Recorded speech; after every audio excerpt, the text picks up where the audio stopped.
भगवान श्री राम जब वन को जा रहे थे तो माता सीता भी अपने विचार को व्यक्त करने के लिए माँ कौशल्या के पास आकर बैठती है। माँ कौशल्या घबरा जाती है। दिन आशीष सासु मृदु बाने, अति सुकुमार देखी अकुलाने। बैठी नमित मुख सोचती सीता, रूप राशि पति प्रेम पुनीता। सास ने कोमल बानी से आशीर्वाद दिया। वे सीता जी को अत्यंत सुकुमारी देखकर व्याकुल हो गई। रूप की राशि और पति के साथ पवित्र प्रेम करने वाली सीता जी नीचा मुख किए बैठी सोच रही हैं। चलन चहत बन जीवन नाथ, के सुकृति सन होई साथु। कीर्तन प्राण की केवल प्राणा, विधि कर तब कछु जाए न जाना। जीवननाथ प्राणनाथ वन को चलना चाहते हैं। देखिए किस पुण्यवान से उनका साथ होगा। शरीर और प्राण दोनों साथ जाएंगे या केवल प्राण ही से इसका साथ होगा। विधाता की करने कुछ जाने नहीं जाते। चारु चरण नख लेखति धरने, नुपुर मुखुर मधुर कवि भरने। मनहु प्रेम बस बीनति करही, हम हिसिए पद जनि परिहरही। सीता जी अपने सुंदर चरणों के नखों से धरती को रेत रही। ऐसा करते समय नुपुरों का जो मधुर शब्द हो रहा है, कभी उसका इस प्रकार वर्णन करते हैं कि मानो प्रेम के बस होकर नुपुर यह बेनती कर रहे हैं कि सीता जी के चरण कभी हमारा त्याग न करें। मंजू बिलोचन मोचति बारी, बोली देखी राम महतारी।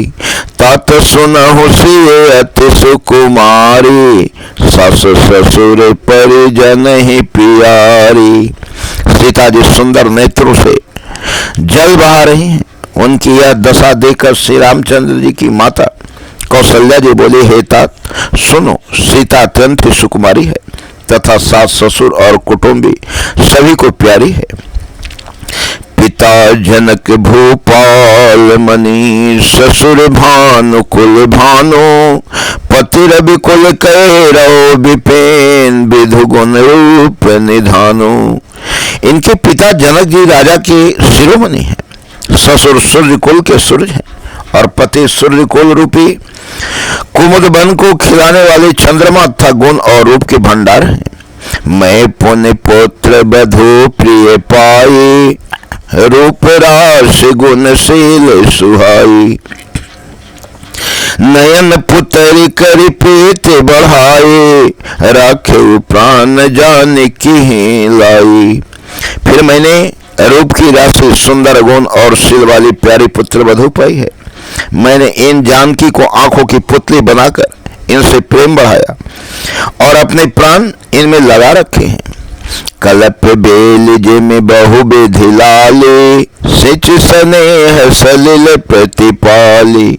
फूलत फलत भयउ विधि बामा, जान न जाय काह परिणामा। इन्हें कल्पलता के समान मैंने बहुत तरह से बड़े लाल चाव के साथ स्नेह रूपी जल से सिंच कर पाला है। अब इस लता के फलने के समय विधाता बाम हो गए।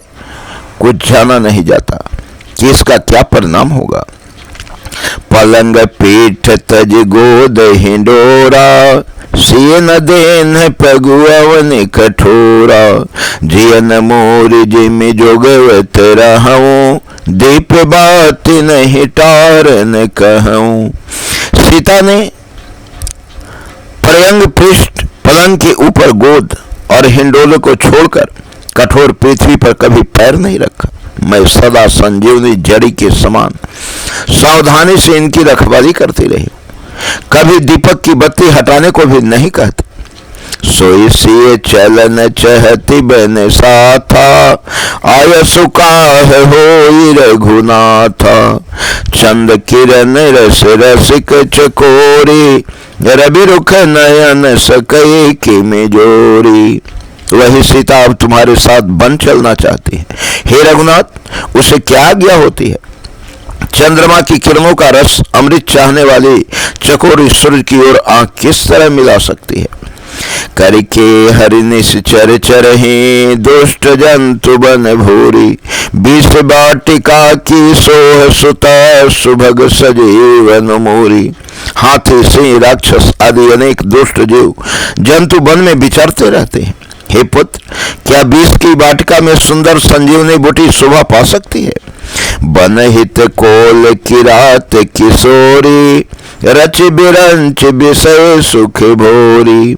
पहन की जिम कठिन स्वभाव, तिन्ह कले सुन कानन काऊ।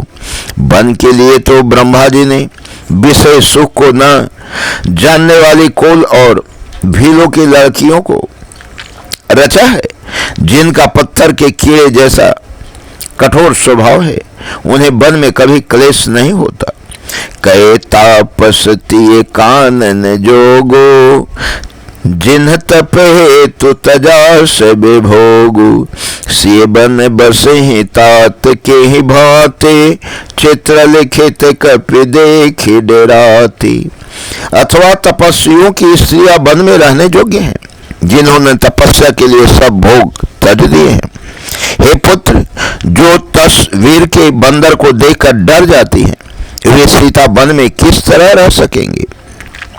सुर सर सुभग बनज बन चारी, डाबर जोग की हंस कुमारी। अस विचारी जस आयस होई, मैं सिख देऊं जान की सोई। देव सरोवर के कमल में विचरण करने वाली हंसनी क्या गड़यों तलयों में रहने के योग्य है। ऐसा विचार कर जैसी तुम्हारी आज्ञा हो, मैं जानकी जी को वैसे ही शिक्षा दूं। जो सिय भवन रहे कहे अम्बा, मोहि कहो बहुत अवलंबा। सुनि रघुबीर मातु प्रिय बानी, सिल स्नेह सुधा जनुसानी। माता कहती हैं, यदि सीता घर में रहे तो मुझको बहुत सहारा हो जाए। श्री रामचंद्र जी ने माता की प्रिय बानी सुनकर जो मानवशील और स्नेह रूपी अमृत से सनी हुई थी, कहे प्रिय बचन विवेक में किन्हि मातु परितोष। लगे प्रबोधन जान के प्रगट विपिन गुण दोष। विवेक में प्रिय वचन कहकर माता को संतुष्ट किया। फिर वन के गुण दोष प्रकट करके वे जानकी जी को समझाने लगे। मातु समीप कहत सकुचाहे, बोले समहु समुझ मन माही। राजकुमारी सिखावन सुनहु, आन भांत जे जन कछु गुनहु।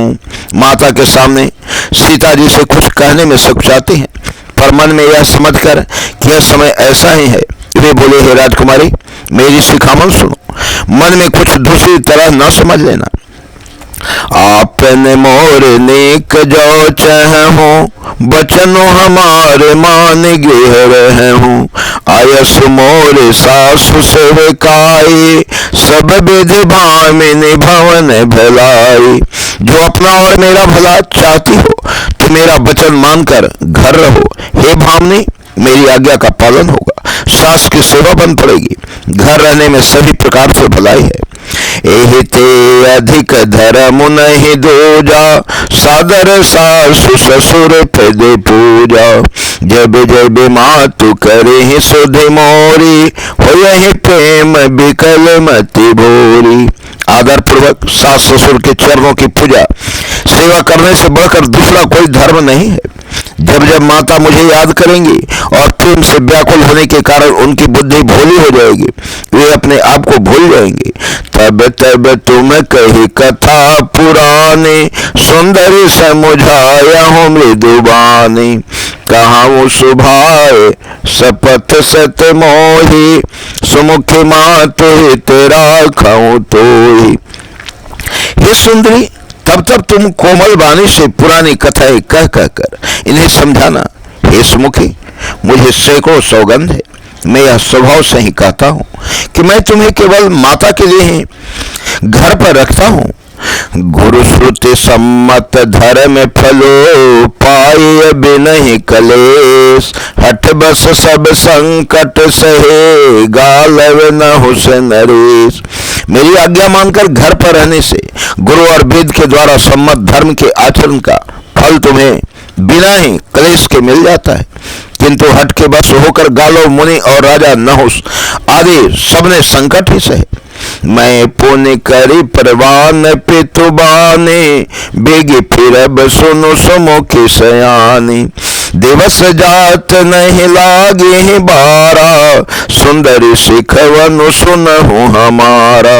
हे सुमुखी, हे सयानी, सुनो, मैं भी पिता के वचन को सत्य करके शीघ्र ही लौटूंगा। दिन जाते देर नहीं लगेगी। हे सुंदरी, हमारी यह सीख सुनो। जय हिंद दोस्तों।